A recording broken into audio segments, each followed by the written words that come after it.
May buntag sa tanan?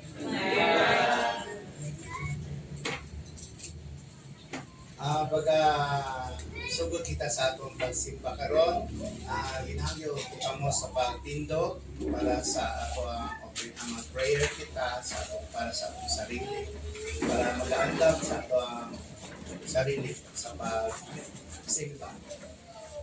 Let us pray.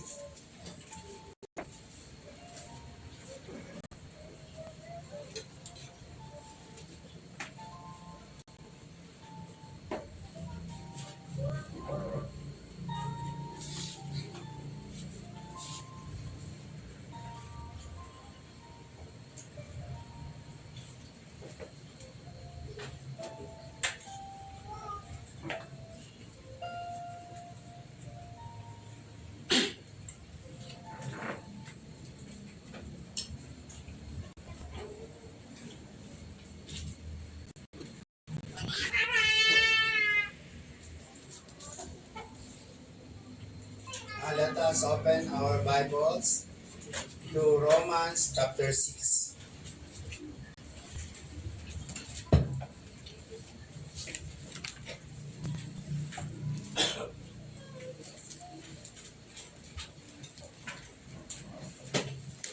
Pagkabasa na ito kini nga ito magtubag. Mag-auna ako sa pagbasa. What shall we say then? Shall we continue in sin that grace may abound? God forbid. How shall we that are dead to sin live any longer? Know ye not that so many of us as were baptized into Jesus Christ were baptized into his death? Therefore we are buried with him by baptism into death, that like as Christ was raised up from the dead by the glory of the Father, even so we also shall walk in newness of life. For if we have been planted together in the likeness of his death, we shall be also in the likeness of his resurrection. Knowing this, that our old man is crucified with him, that the body of sin might be destroyed, that henceforth we should not serve sin. For he that is dead is freed from sin. Now if we live with Christ, we believe that we shall also live with him.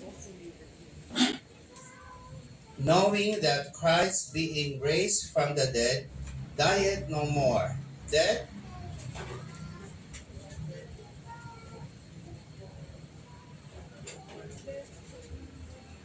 had no more dominion over him. For in that he died unto sin once, but in that he liveth unto God. Likewise reckon ye also yourselves to be dead indeed unto sin, but alive unto God through Jesus Christ our Lord.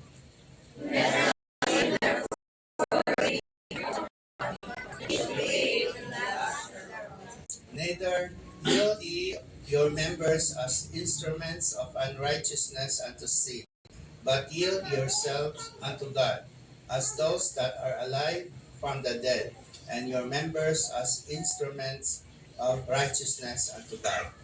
For sin shall not have dominion over you, for ye are not under the law, but under grace. What then shall we say, because we are not under the law, but under grace? God forbid. Know ye not that the whom ye yourselves are servants ye are to whom ye ordained, whether of sin unto death, or of obedience unto righteousness. But God be thanked that ye were servants of sin, but you have obeyed from the heart that form of doctrine which was delivered to you. And ye in the name ye be the servants of righteousness. I speak after the manner of men because of the infirmity of your flesh. For as ye have yielded your members servants to uncleanness, and to iniquity unto iniquity, even so now yield your members servants to righteousness unto holiness. For when you were servants of sin, What fruit had ye then in those things whereof you are now ashamed? For the end of those things is death.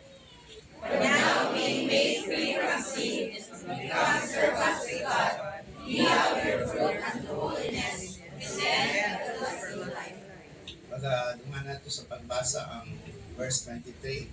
The wages of sin is death, but the gift of God is eternal life through Jesus Christ our Lord. Pagmayon sa Ginoo ang atong tulong at pagbasa.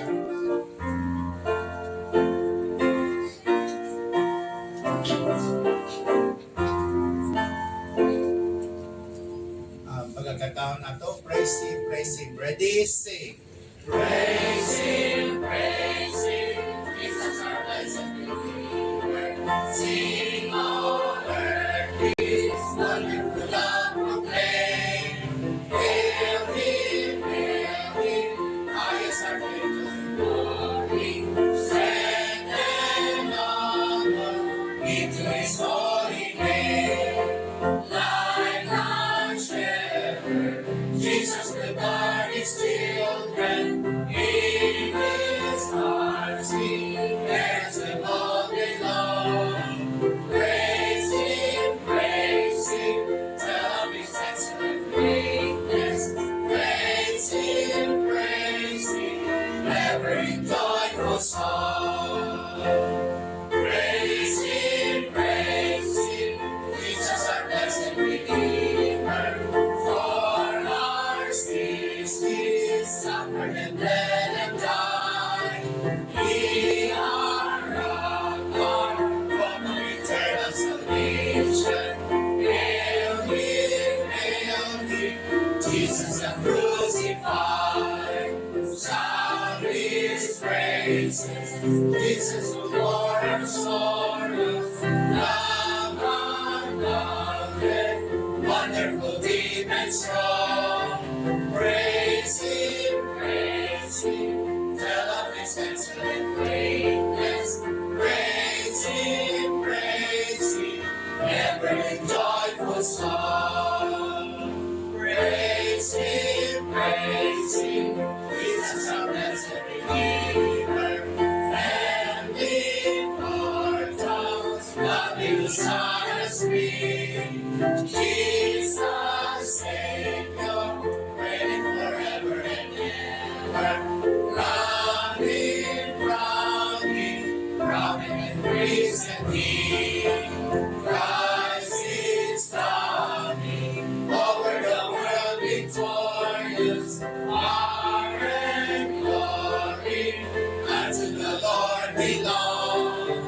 Praise Him, tell of His excellent greatness. Praise Him, ever in joyful song. Magpapunta.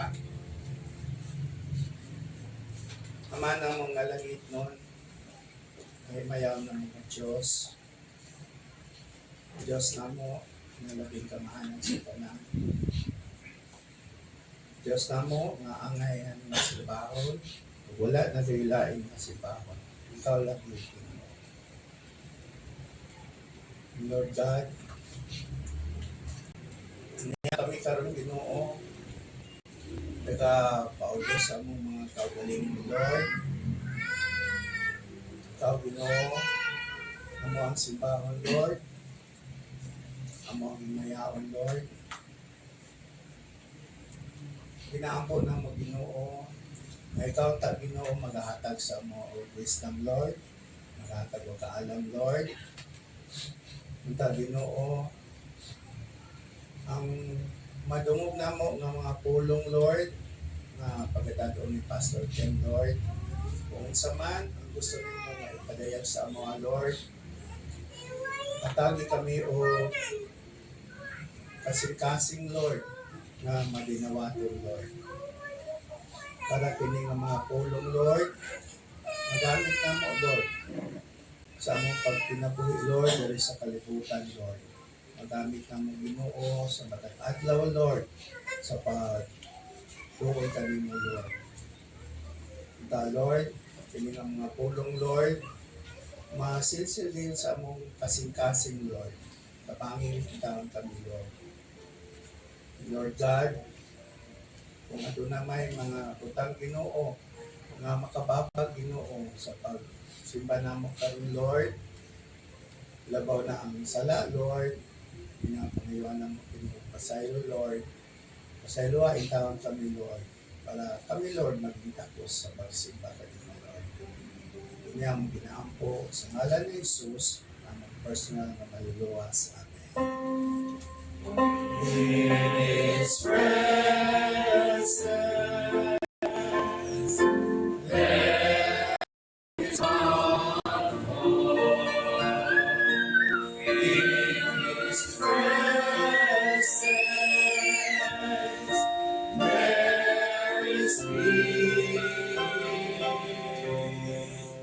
When we sing the Father's song, we will find such blessed assurance in the presence of the Lord.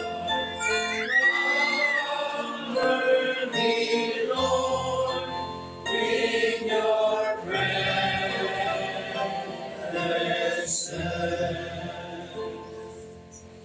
Magpapalit mo sa paglingkod. O kantahan na to ang hymn, Fairest Lord Jesus.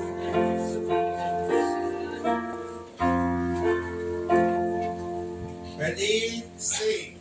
Fairest Lord Jesus, ruler among nations, Lord of God and the Son, He will I cherish, He will I honor, of my soul's glory, joy, and crown. There on the meadows, there still the woodlands, in the blooming garden of spring. Jesus is fairer, Jesus is purer, who makes the woeful heart to sing. There is the sunshine, there is still the moonlight, and all the twinkling starry ghosts. Jesus shines brighter, Jesus shines purer than all the angels can host. Beautiful Savior, Lord of the nations, Son of God and Son of Man. Glory and honor, praise, adoration, now and forevermore. Amen.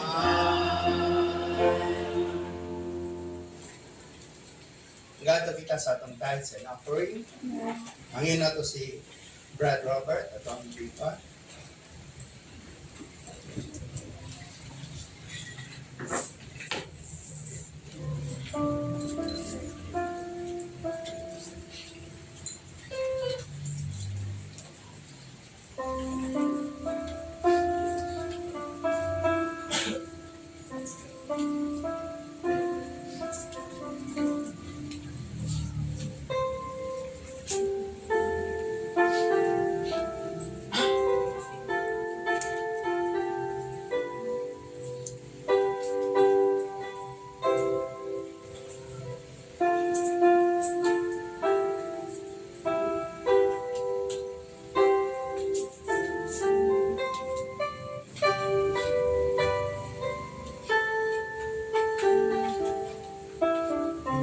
mo sa pagtindog para sa atong doxology. Praise it. Praise God from whom all blessings flow. Praise Him, all creatures here below. Praise Him above in heavenly hosts. Praise Mother, Son, and Holy Ghost. Amen. Amahan, nagaday nagkasalamat kayo kami Ginoo sa another day ngayong i-sustain ka ng Lord. Nagkasalamat kami sa grasya sa kinabuhin Ginoo. Paliwala ang Ginoo sa tibong kalibutan, dagat kinabuhin Ginoo nakabsan karon, na nakapadayon Ginoo pag kami anhi pa Ginoo, nakasimba, nakadayon pagyapon ra kanimo. Salamat Lord sa oportunidad Ginoo. Isang paghan sa kagawasan Ginoo sa pagsimba, nga walay mga hindrances Ginoo, maka-express man kami sa mga pagdayeg, sa mga Ginoo nga pagpasalamat kila kanimo. Naglabaw sa tanan Ginoo, nagpasalamat kami padayon man sa paghatag Ginoo sa trabaho, sa kinitaan Ginoo, mga negosyo sa imong kaanakan Lord. Salamat Ginoo sa provide man Ginoo. Bisan pa man Lord, kini nga salapit Ginoo angko kami Ginoo, may karuga panalangin ani, kabalaan na kini Lord, kung kita kini Ginoo nga salapit sa pagdala Ginoo sa imong ngalan. Labaw sa tanan Ginoo sa pagdala Ginoo sa kamayaan Ginoo. Kanamo ka tanan Lord, nakakatun kami Ginoo sa imong mga mensahe na mga kaugalingon Ginoo, buhig na halad, pinakamataas Ginoo nga halad nga ma-offer namo dira kanimo Lord sa kagsa ng sinabuhi. Sabangi man kami Ginoo sa hinlo sa mga kasing-kasing Lord, sa mga nahuna gikan sa sala, aron dawaton man nimo Ginoo ang mga pagsimba paglayo dira kanimo. Salamat karon nga buntag nga gihatag kanamo ni Jesus Christ. Amen. O karon minaw kita sa choir, mga sila sa ilang kanta. O pagkuman, andam na to atong kasing-kasing, atong una-una, para sa pagdawat sa pulong sa Ginoo na pagkadaton ni Pastor Gabriel Singina.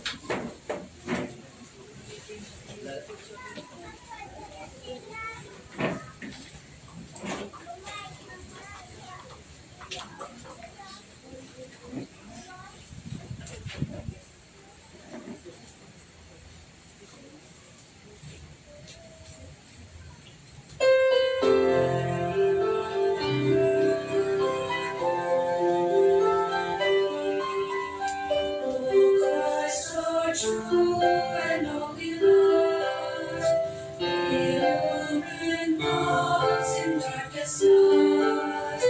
Let us around hear your voice and join the children to rejoice. Shine on the world you have made. Rain down your mercy and your grace. Draw the Lord, spread the dying to your place of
back from the Lord.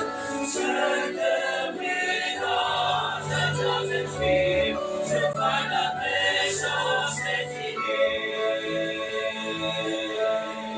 Shine on the world that you have made. With all and love, your mercy and your grace.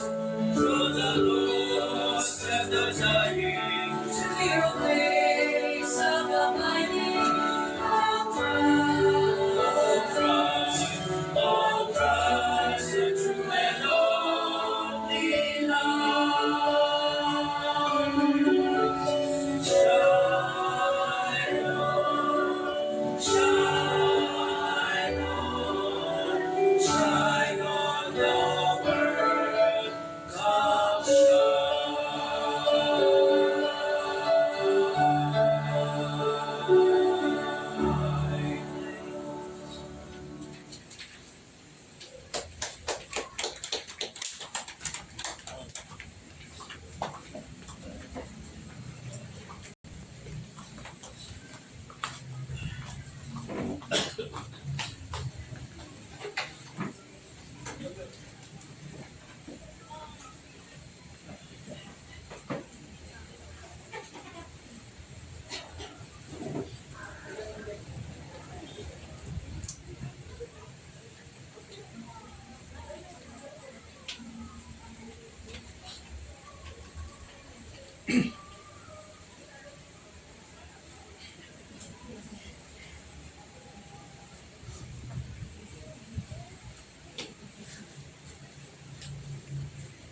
Okay, mayong buntag sa tanan.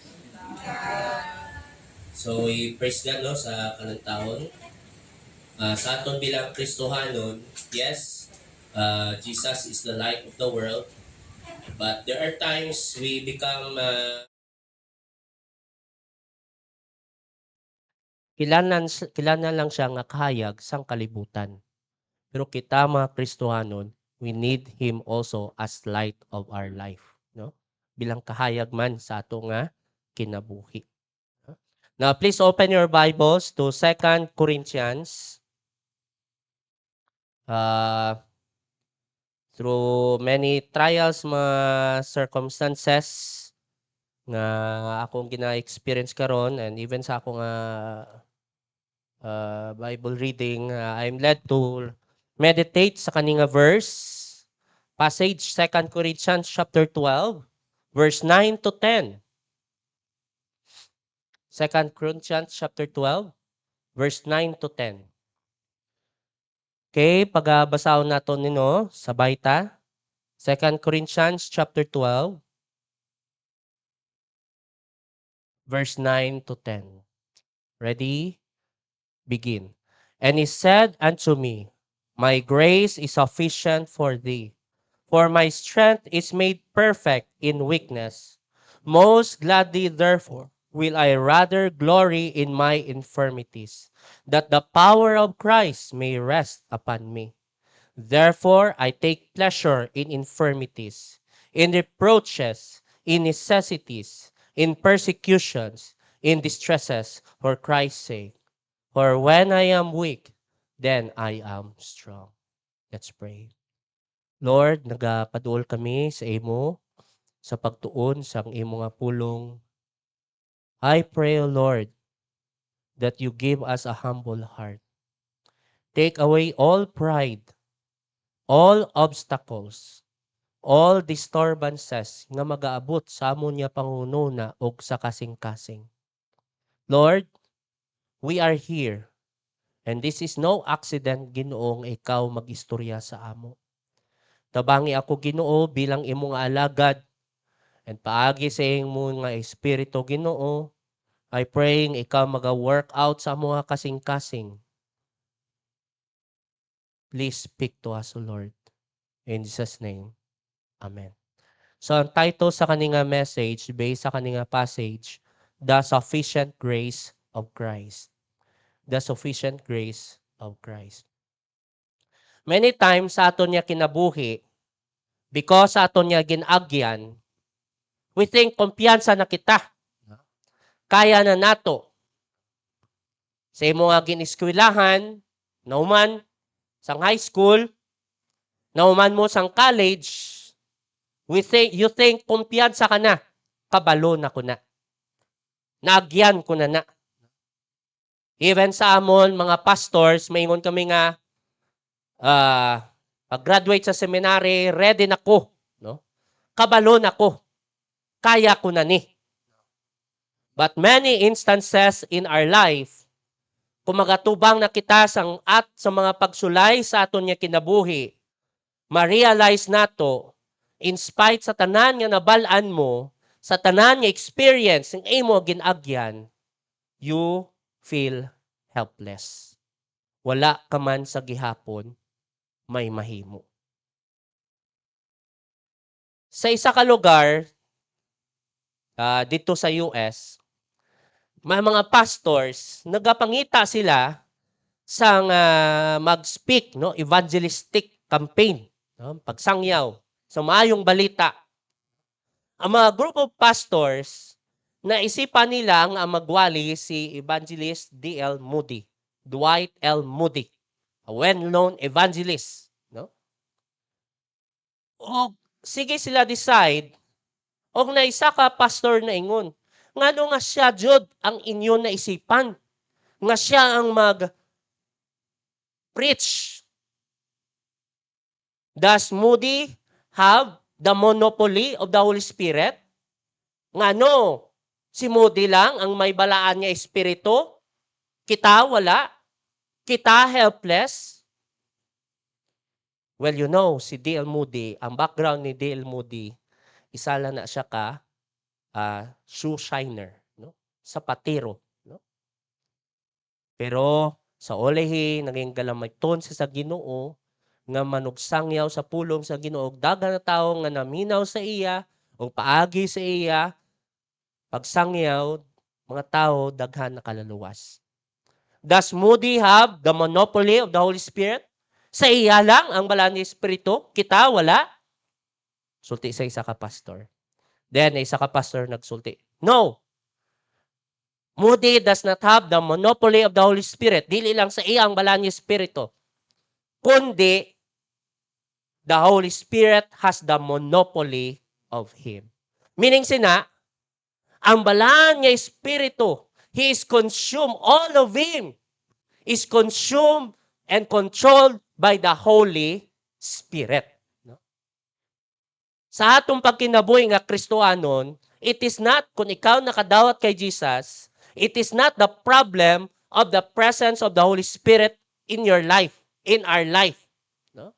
Kundi ang problema kung ang Ginoo man jud ba ang nagahari o nagakontrol sa ato nga kinabuhi. Naon sa ang similarity sa duwa kong gin-share. Kay mao niya ang issue dire sa 2 Corinthians chapter 12.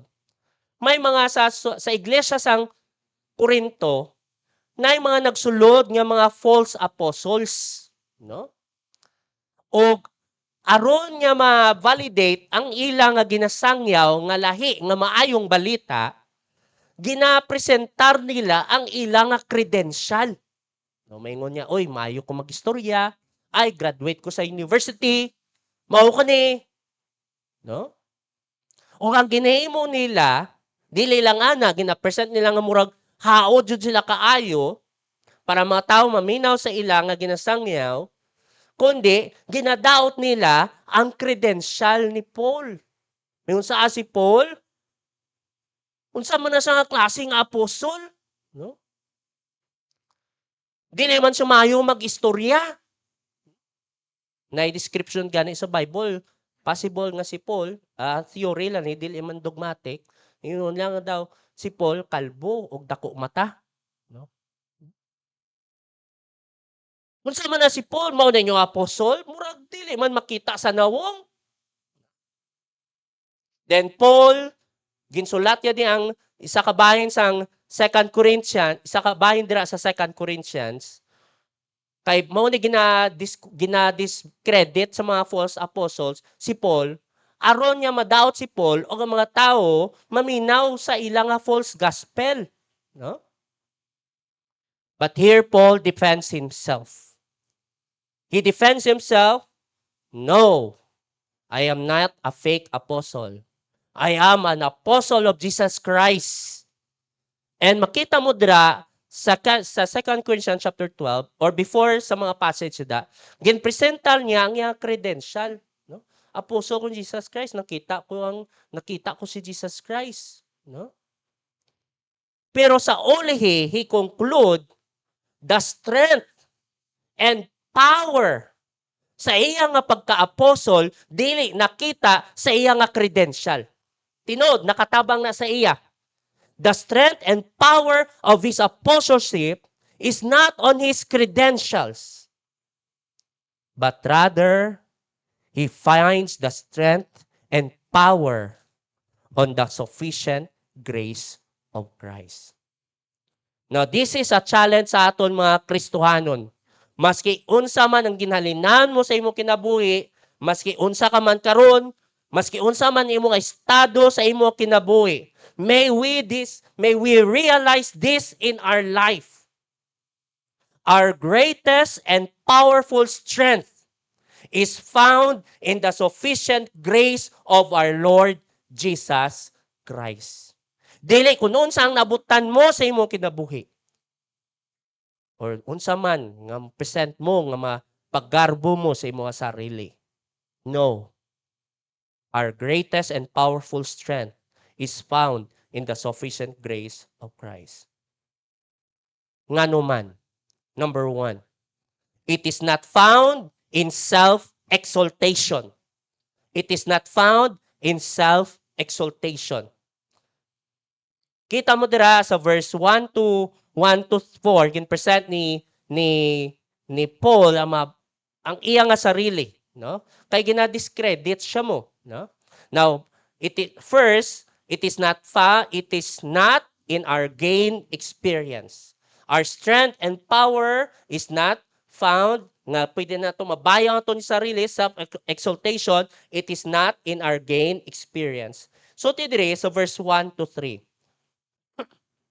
So, tiyan mo na sa verse 1. Nasayod ako nga walay kapuslanan kung magpasigarbo ako bahin sa akong kaugalingon. Apan napugos ko, no? Kay ginadaot sa mga false apostles ni ang pagka-apostoles ni Pablo, no? So ginpresent niya ang iyang sarili para mapakita nga siya apostoles jud. No? So tiya dira, karon isaysay ko kaninyo although dili kani walay pulos ni, pero i-present ko sa inyo for the sake sang ako para mabalaan yung ako jud apostol ni Jesus Christ. So tinya karon isaysay ko kaninyo ang mga gipakita o gipadayag sa Ginoo kanako. Na kung makita mo dira sa verse 2 to 4, very careful si Paul sa pagpresentar niya sang iyang sarili, no? Actually, ang iyang mag-present sa iyang sarili dira, gin-present niya into a third person. Wala iya ginsulti nga ako na, no? Kundi gin-refer niya into a third person. Basahan ko diri sa NLT. Sulti niya iyang experience. I know a man in Christ who 14 years ago, whether in the body I do not know, or out of the body I do not know. Only God knows such a man was caught up to the third heaven. Now, this refers to Paul. Nirefer niya sarili nga third person. No? Kadto sa langit.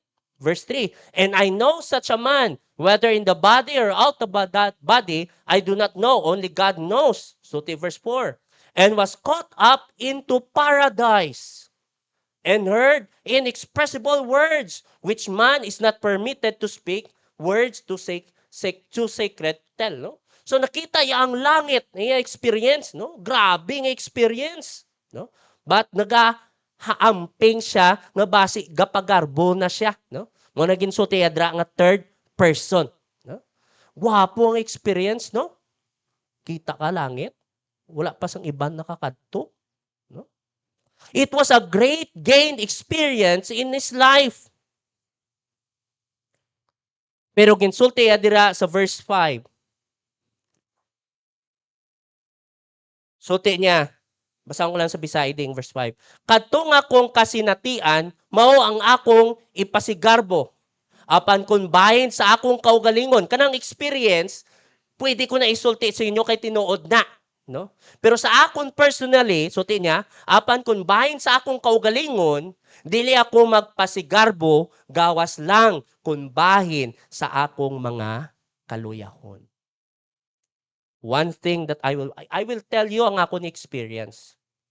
Pero wala ko na ginapagarbo. Luwas sa akon niya kaluyahon. Grabe, no? Imbes nga isumpayan niya yagin agyan, gain experience, wala yagin padayon. Kundi ang ginasulti adra, one thing ay paggarbo ko sa inyo, mao ang ako nga kaluyahon. And not only that, it is not in our gained experience, nor, next is, it is not in the abundance of revelation. Ginsulti dira, bari kita sa verse 4, kay sang naanasal sa langit, nadunggan siya nga mga bagay nga dili meet lang, masulti, was caught up into paradise and heard inexpressible words which man is not permitted to speak. No? May nadunggan ko ang pulong sang Ginoo dito. Sabi, no?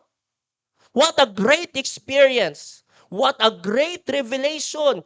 What a gain of knowledge siya, dugang siya kaalam. No?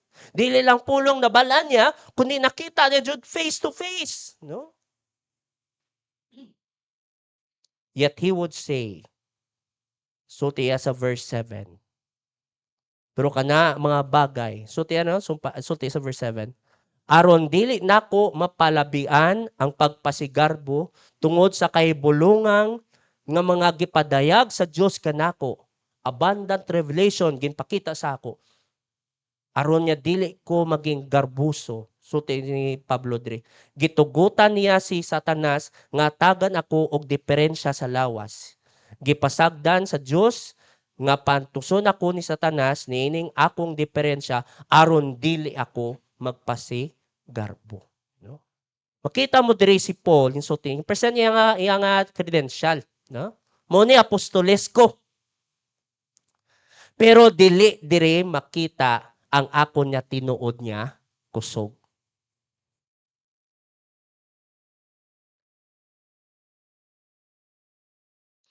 Sa kalibutan, ang tinuod nga kusog sang kalibutan, dapat abilidadan ka, dagan ka may nabalaan, dagan ka experience.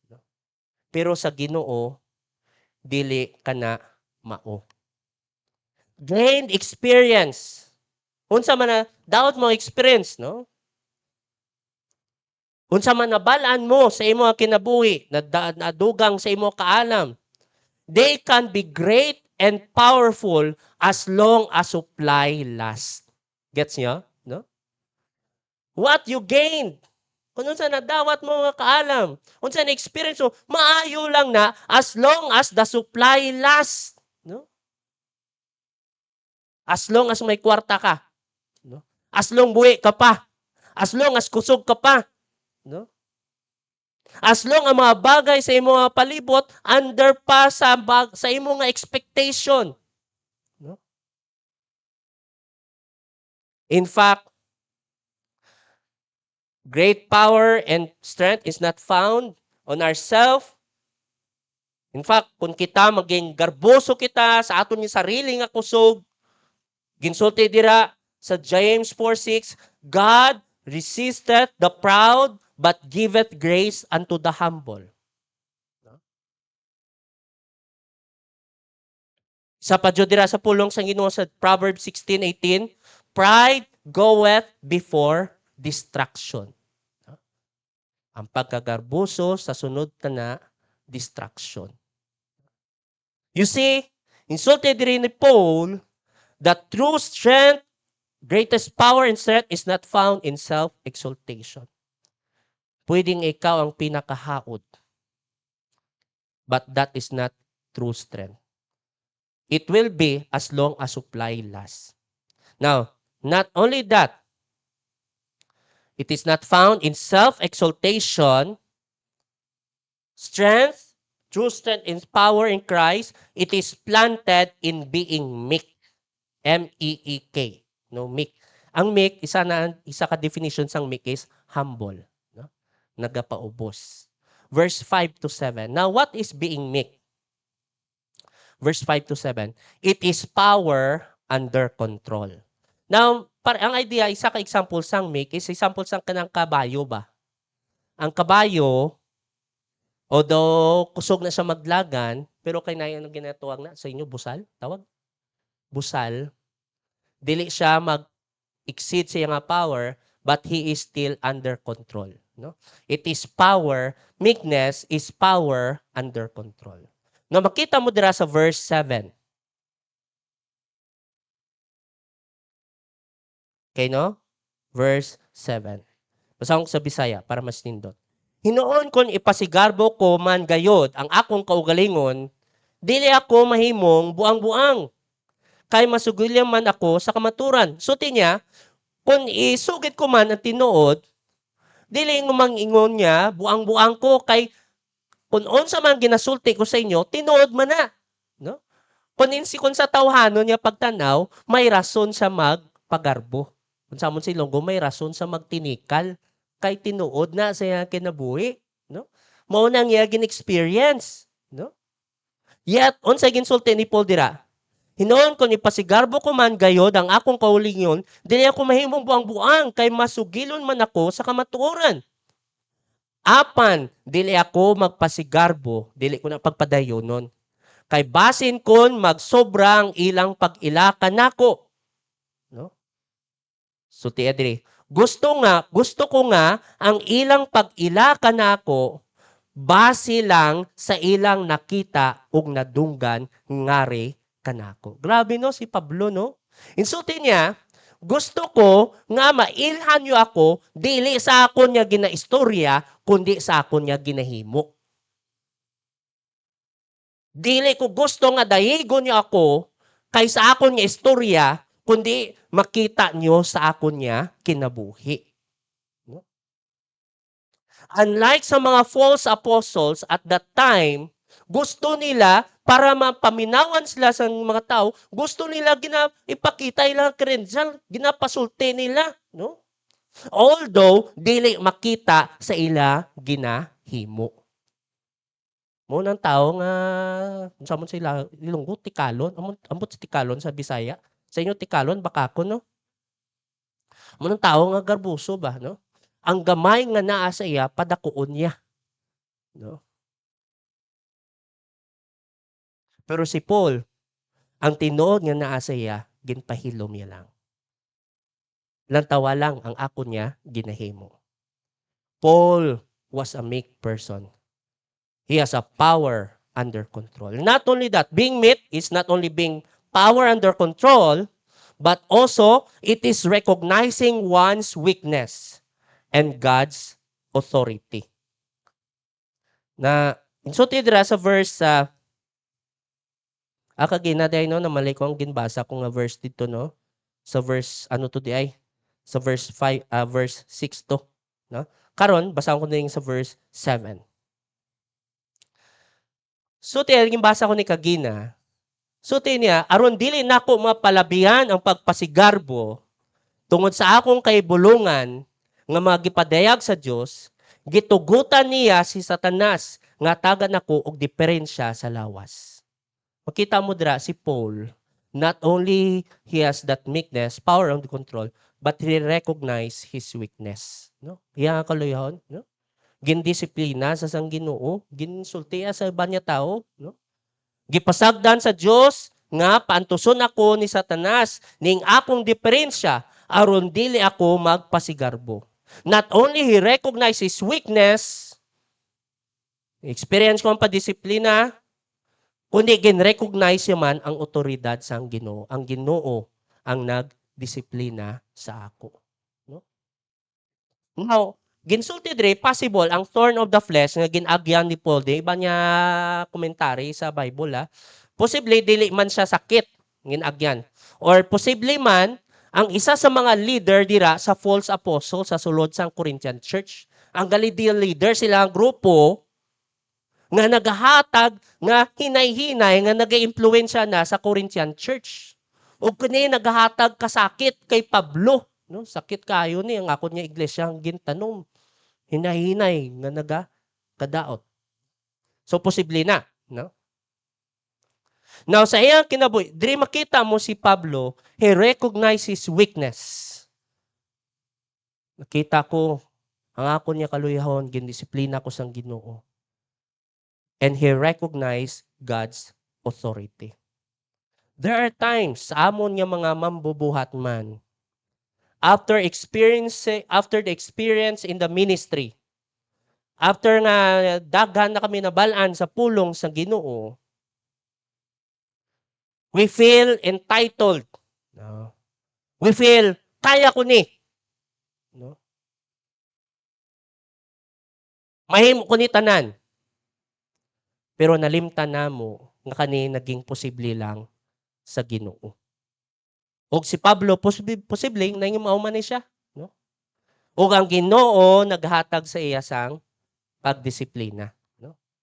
He recognized his weakness, his flaw. Sa kalibutan, kung magdawat sang kaluyahon, pangit na lantawon. Di ba? Mumua.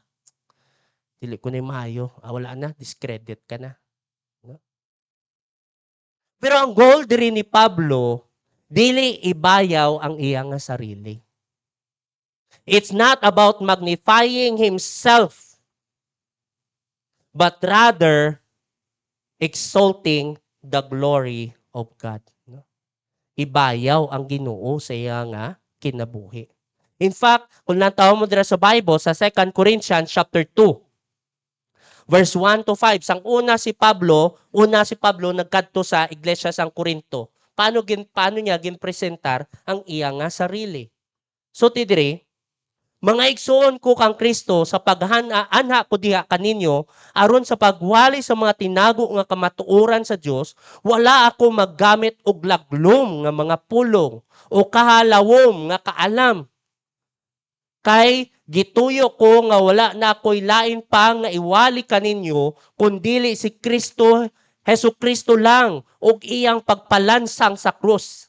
Miana ako kaninyo nga may kaluyahon ug nagakurog pagani ako sa kahadlok. Kita mo si Pablo may stage fright, no? So tiya, sa pagwali ko kaninyo, wala ako magamit og binulak-bulakan nga mga pulong aron nga lang madani kamo kundi ang Espiritu Santo ang nagapamatuod sa akong gipanulti pinaagi sa iyang gahom aron nga ang inyong pagtuo dili mabasi sa kaalam sa tawo kundi sa gahom sang Dios. Grabe si Pablo, no? He presented himself, no? Of being meek because gusto niya nga makita sang tao ang Ginoo, dili siya. Now, number 3. So nakita nato great and power strength is found in the sufficient of the Lord Jesus Christ. How? It is not found in self-exaltation. It is planted in being meek. It's not because of our achievements. It is power under control. It is recognizing one's weakness and God's authority. And the last is, it bears fruit in trusting God. True strength and power in experiencing is found God's grace. Paano mahimo na? Pagi sa pagsalig sa Ginoo. Why? Why should we trust God? Nataon nato dira, first, we are not in control in our own trials. We are not in control in our own trials. Nataon balik kita sa verse 7. Describe dira, the kind of trial that Paul faced is thorn in the flesh. Grabe, amazing, no? Nagapang-ayo si Paul, pero siya nag-experience sang thorn in the flesh. No? Ang meaning, o gin-describe dira, ang kaninga nga ginabati, ginaagyan ni Paul sa verse 7, ginsulti dira, a thorn in the flesh, the messenger of Satan, To buffet me, no? Meaning sang buffet me is to strike with clenched hands, no? Murag ang pagbati murag ginsumbag siya, no? Ginsumbag siya up to the point nga kanang ginagyan niya na overwhelm siya. In spite sa iya nga ginagyan nga apostoles ni Jesus, dagan sa nabalan sa pulong sa Ginoo, nakakita sa sang langit, ginggaan sa sang Ginoo, sang kanang nga ginbati niya, up to the point he felt helpless. Wala jud siya may mahimo. No? He ran out of options. He was helpless. He was not in control. No? Because sa kanang ginagyan niya, inso tiya dira sa verse 8, nangayo siya tabang sa Ginoo. Di na? Ang kwaon ni. Ya sa tulogayod kay gayon, gipangayo ko sa Ginoo nga kuhaon niya kani kanako. Imagine that, Paul. Grabe nga tao na, no? Yet he came to God. He came to God because he knows kung unsa man ang iyang estado sa kinabuhi, he is not in control in his own trials. Another thing is that why we need to trust God. In trusting God, not only we are not in control in our own trials, and lastly, His grace is sufficient for you. Sa aton sarili, wala tamay mo. No? Kadua pa jud nga rason yung magsalig kita sa Ginoo, kay ang grasya sang Ginoo bastante sa ato. Kung lantaw mo dira, sang nag-ampo si Paul sa Ginoo, nga Ginoo ko ani, no? Wala gin lahi ang response sa Ginoo. Wala ya gin kuha. No, kung unsa man gin bati, unsa nga problema, no? Usually, we have this false idea of grace, grasya sang Ginoo, kung hayahay kita tanan, ay kanindot, priska, ay salamat, grasya sang Ginoo. Murag ang grasya sang Ginoo, hangtod dira lang. No? Pero diri makita mo, wala gin kuha sang Ginoo ang thorn of the flesh ni Paul. No? Kundi nagtubag sang Ginoo sa iya, my grace is sufficient for thee. Now, what is this grace? This grace is God's strength and power. So, tiyadara, no? My grace is sufficient for thee. For my strength, this refers at the same time of God's grace. No? Ang grasya ko, this grace is God's strength nga mahatag ko sa imo. O gina-describe diri, this God's grace is not only God's strength or power, but also this God's grace is constantly available for you. No? My grace is sufficient for thee. Implying nga ang grasya ko is always present, always abundant. Dili lang sa kahayahay ang grasya ko. Ang rason ni dili ko pagkwaon ang kanang trial sa imong kinabuhi para mapakita ko sa imo nga maski sa kalisod naagyapon ang grasya ko. It is abundant. It is available even in deep trials. And not only that, God's grace is sufficient. It means it is more than enough regardless of the situation. Dili ang grasya bastante ay kulang ang dili ang grasya bastante lang kung hayay tanan. Even in times of troubles, God's grace is more than enough. Or sufficient. Sang last Wednesday, ginto na nato, no? Nahum 1:7. The Lord is good, a stronghold. Maayo ang Ginoo. Pwede jud nga aton protector. Sa unsang adlaw? Even in the day of trouble. And He knoweth them that trust in Him.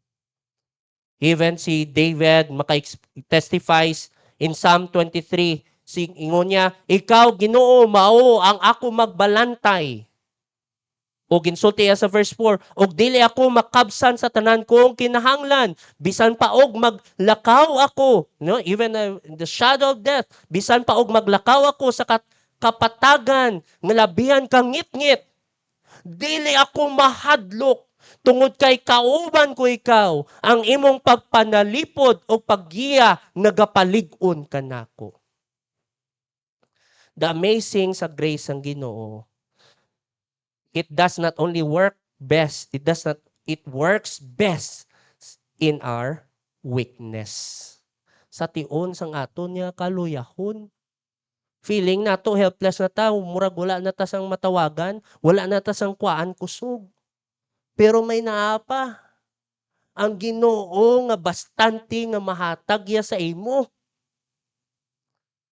Unsa nga weakness dira his grace works best in our weakness. O gin-describe ni Paul dira unsa mga weakness.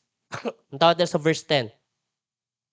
Busa, malipayon ako karon sa akong mga kaluyahon, sa mga pagpasipala kanako. Grabing nagyan ni Paul. In spite sa mga pagpasipala kanako, sa mga kalisdanan, sa mga paglutos, o sa mga kakulian tungod sa akong pagsunod kang Kristo. Kay kun nagmaluyaw nako, ligunon ako sang Diyos. We have the false idea of strength is found sa kalibutan, na ang tanan niya material, na ang karir mo, dili na. Kay kung magabot ang mga pagsulay, may mga bagay nga dili mo makontrol. And you are put in a place that you are helpless.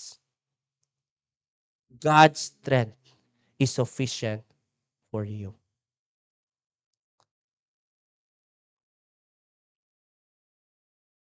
Our weakness, our trials, or troubles that we experience, samtang nagakinabuhi ka sa Ginoo, samtang nagasunod ka sa Ginoo, ang mga pagsulay, mga kalisod, kung ikaw nagasalig sa Ginoo, ang grasya sang Ginoo, God's grace can never be outshined. Dili matapalan sa mga troubles and trials mo. Kana God's grace will shine through your trials. Siguro kita, daga naman kita na experience. No? You can testify. Last week, no? Na-hospital si Rihanna. O, di ba? I believe, nabutang sila sa, unsay mo, nato man, lata kabalo. No? Karonte, na naman di si Rihanna. No? Siguro sa inyo kinabuhi, may ginaagyan ka. No? Ayaw pagsalig sa imo kaugalingon niya kusog. No? You are not in control. Sa kay Pablo bilang apostoles, the power or strength of Paul's apostleship is not found on his credentials. Tinood, nakatabang man sa ministry ni Paul ang iyang experience sa pag-alagad, ang iyang nabalaan sa pulong sa Ginoo, nakatabang sa iyang ministry. Pero sa nag-abot na ang kasakit sa iyang kinabuhi, thorn of the flesh, wala sa may mahimo. No? Ang kusog, the power behind Paul's apostleship is found in God's sufficient grace. Even found in time that of his weakest. In 1 Corinthians chapter 15, nantayin siya mga Bible dira. 1 Corinthians chapter 15, verse 9 to 10. Paul would say, testifyan niya, for I am the least of the apostles. Ako ang pinaka-ulahi, no? Ng least, pinakagamay. For I am the least of the apostles, and that I'm not meet to be called an apostle because I persecuted the church of God. Mo na ang singuna. Pero verse 10. But by the grace of God, I am what I am. And His grace, which was bestowed upon me, was not in vain. But I labored more abundantly nang mabinungaw niya paggalagad than they all. Yet not I, sumpay niya, but the grace of God which was with me. Maigsoon sa Ginoo. There are times grabe ang believe nato sa sarili nato. No? Sa aton niya sa aton nga nabalaan, sa aton agyan. But there's a point in our life we become helpless. Ang pangutana, kay kinsa ka magsalig? Kay kinsa ka magdalagan? Ang Ginoo, although dili pagkuan sa Ginoo ang pagsulay sa imong kinabuhi, pero God's grace is powerful, even powerful sa tunga sa pagsulay. His grace is sufficient for you. May it be sa atong pagkinabuhi, Kristohanon. No? Kanang pagsalig nato ba, dili lang kantiyon ng kahayahay, no? Active kita sa pagsunod sa Ginoo kun hayahay tanan, bugana ang blessing, no? Pero pag-abot sa pagsulay, nawala na.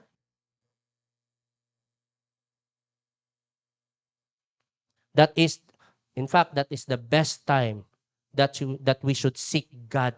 No? Seek God in our life. No? Ayaw magpalayo. No? Let's pray. Ginoo, salamat sa iyong mga pulong. I pray, I don't know in what way you are talking sa mga kanakan mo, but I know, Lord, your word will not come void. God, your word will always achieve its purpose. I pray sa amon nga pagkinabuhi nga Kristohanon, kung unsay mga pagsulay nga amo ginaagyan, there are times sobra sa amon kagarbo. Sobra sa among gapagahi, pa kami sa among kasing-kasing nga feeling na mo, kaya na mo. But the only way for us to endure and to persevere is only by your grace. May it be sa among pagkinabuhi, Ginoo, Kristohanon, we will learn to trust you in our life, to depend upon you, because your grace is sufficient. In Jesus' name, Amen.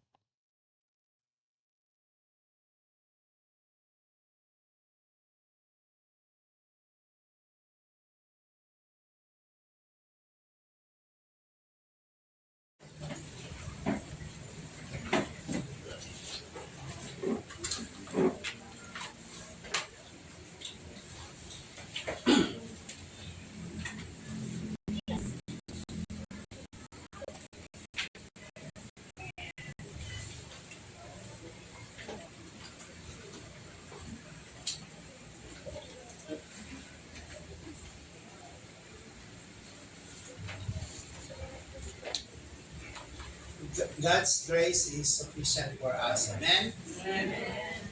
So, ginahayag pa mo sa pagtindog, kantang na the wonderful grace of Jesus.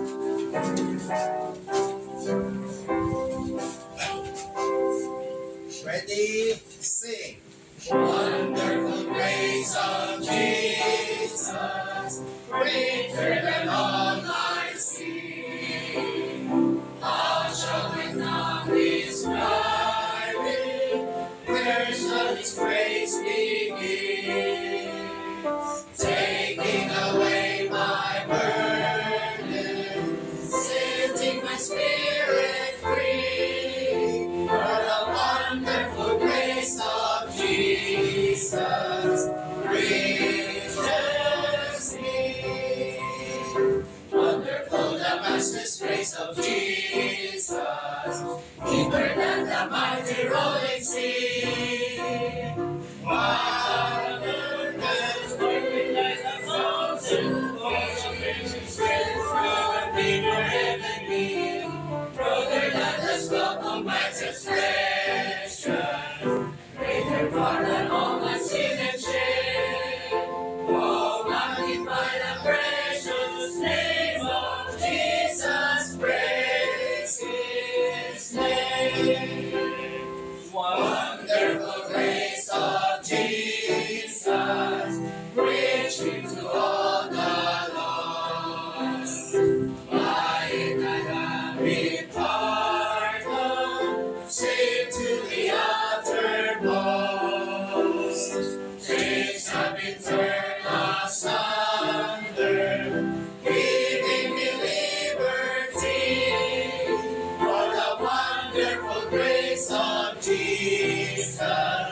Reaches me. Wonderful the matchless grace of Jesus, deeper than the mighty rolling sea.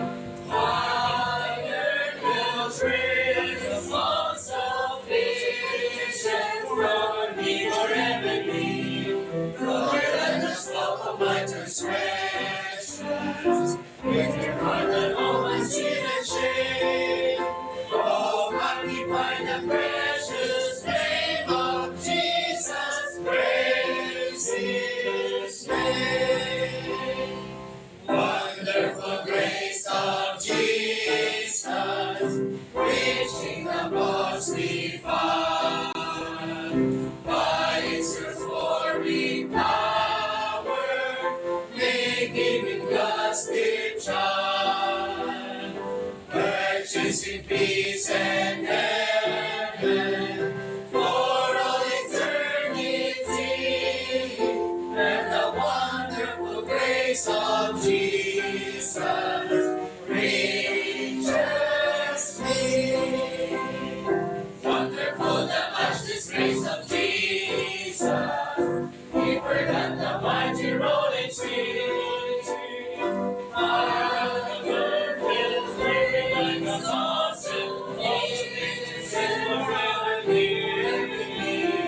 Brother than the storm of my transgressions, greater far than all my sin and shame. Oh, magnify the precious name of Jesus, praise His name. Yun na to si Pastor John.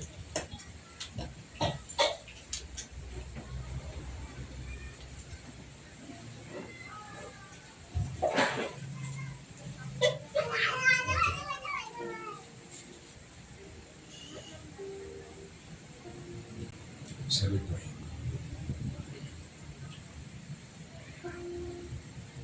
The Almighty God, the God who created everything,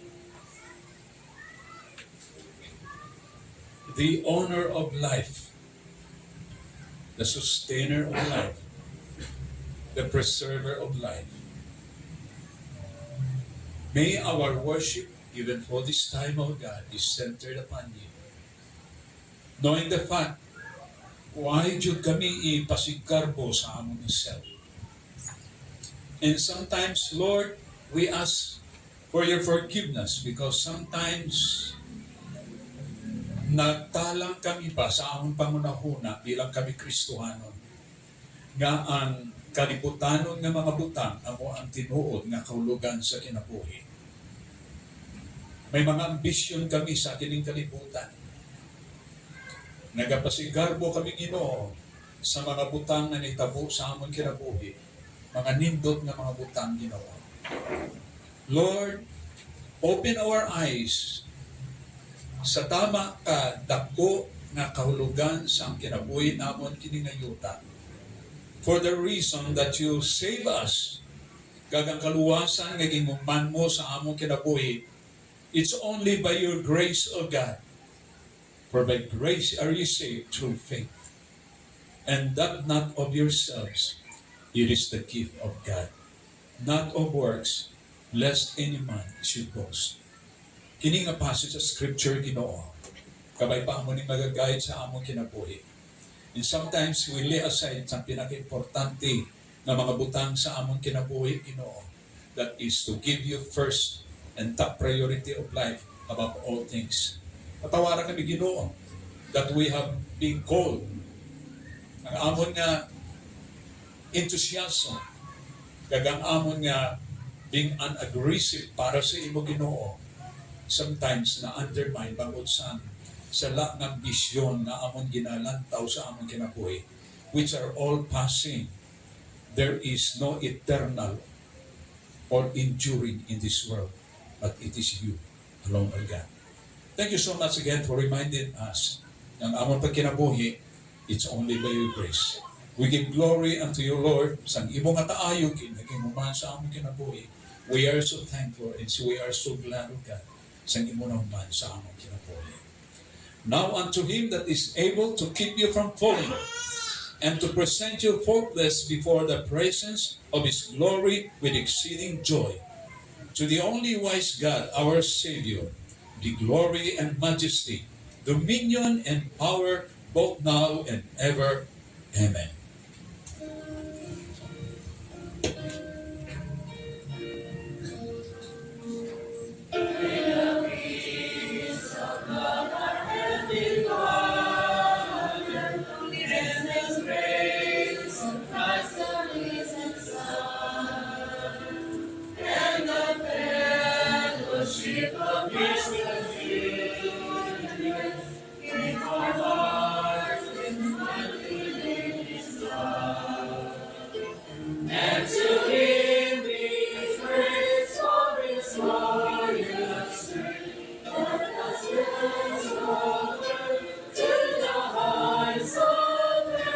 We